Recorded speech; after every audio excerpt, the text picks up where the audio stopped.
kayo? Meron po ako nunal sa mukha. Isa sa mga palatandaan. Ako din meron. Lumaki ako sa sitio Rasana kung saan huling nakita ang anak ni Doña Katrina Laude. Napadpad naman po ako sa Maynila dahil po sa mga humupkup po sa akin. Meron ako nitong kwintas na huling nakitang hawak-hawak ito ng anak ni Doña Katrina Laude. Meron din po ako.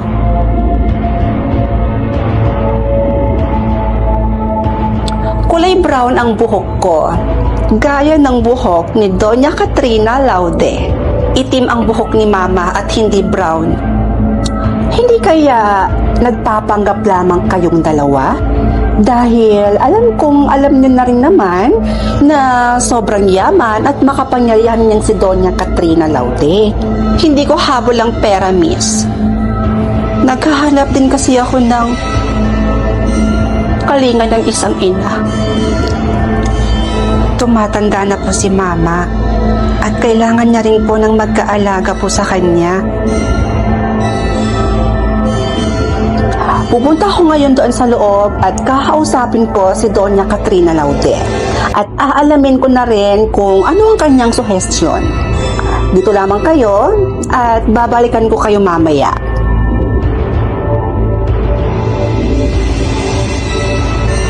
Peke ang nunal mo. Hindi peke ang nunal ko.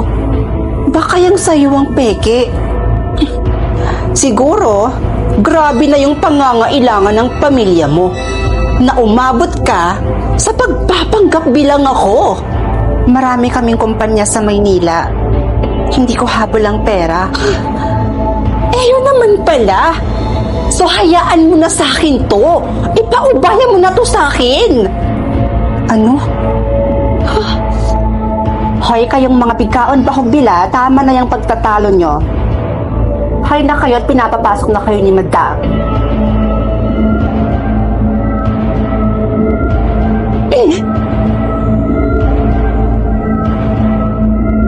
Madam, nandito na po sila.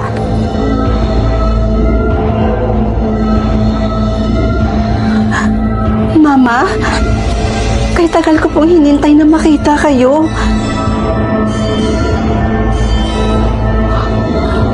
Mami? Mami, finally nakita ko na kayo. Ladies, magsiuwi na kayo. Nagsasayang lang kayo ng oras. Nanay nga talaga kita. Magkaugali tayo eh. Mami, kaya kong patunayan sa kahit na anong paraan na ako ang anak mo.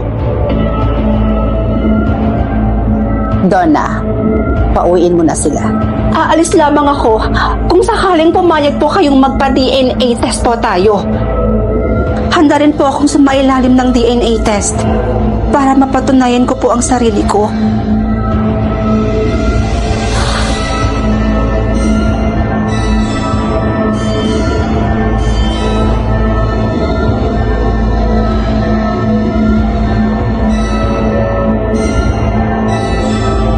Madam and ladies, may resulta na ang DNA.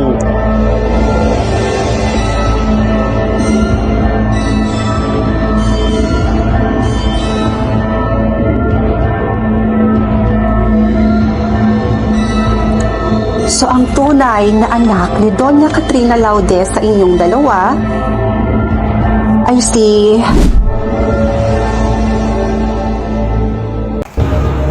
hello po. Ma'am, hindi po ba bag niyo po ito? Naiwan niyo po kasi sa bus kanina. Oo, yan pala yung naiwan ko kanina. Sabi ko na nga, be. Halika muna dito. Pumasok ka muna.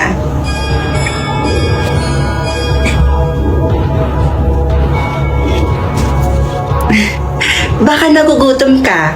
Gusto mo ba ibaghanda kita ng makakain? May mga niluto pa ako dyan. Kakaluto ko lang. Ay, huwag na po kayong mag-abala, ma'am. Okay lang po ako. Hindi naman po ako nagugutom. Alam mo, ang swerte ko. napakapalad kong tao dahil ikaw ang nakakita ng bag ko na yan. Alam mo, wala talaga akong masasabi sa'yo, kundi ang bait-bait mo. Sa totoo po niyan, ma'am, tinuruan po talaga kasi kami ng mga magulang po namin na kapag hindi po sa amin yung bagay, ibabalik po namin ito sa totoong may-ari. Ang swerte talaga ng mga magulang nyo sa inyo. Ako naman, yung mga anak ko, nasa abroad na sila lahat. Kaya madalas, nalulungkot ako dito. Huwag po kayong mag-aalala, ma'am. Kapag hindi po ako busy, bibisita po ako dito sa inyo. Malapit naman po yung bahay namin dito eh. Talaga ba? Last week, nawala si Agatha. Tapos kahapon si Joyce. Hindi ka ba nagtataka, Karen, kung bakit isa-isa tayong nawawala?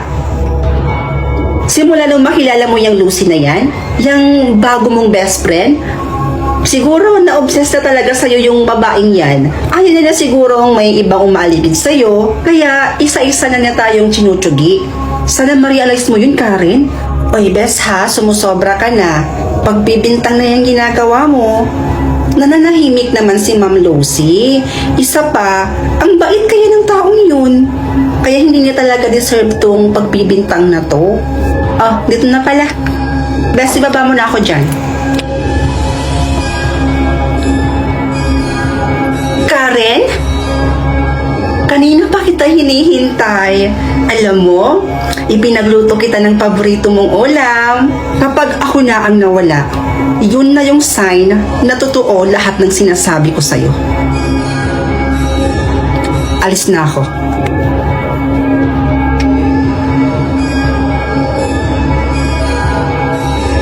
Nakakaselos kapag may kaibigan kang iba. Gusto ko ako lang.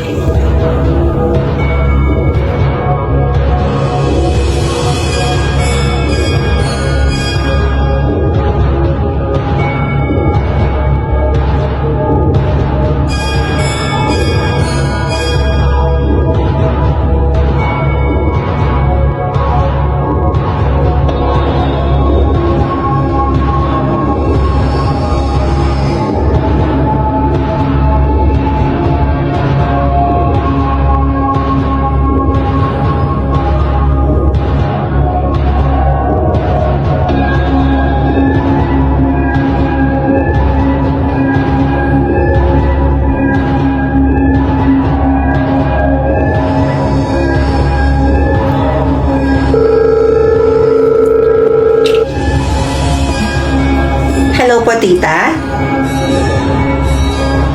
Si Pia ho? Actually, tita, kanina ko pa po siya gustong tawagan. Kaya lang, wala pong sumasagot sa cellphone niya. Ang akala ko ho, nandyan lang po siya sa inyo, busy. Magkasama nga po kami ni Pia, pero nung isang araw pa po, nung nagpahatid po ako sa kanya.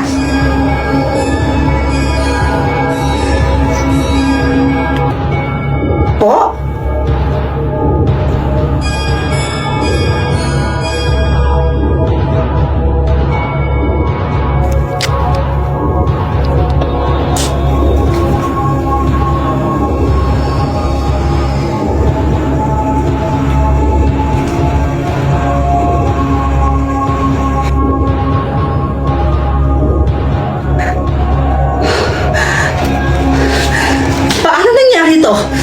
Ha?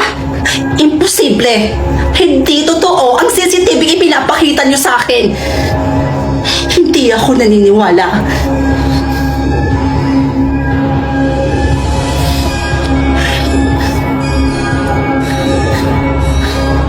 Sir, magpapaliwanag ho ako.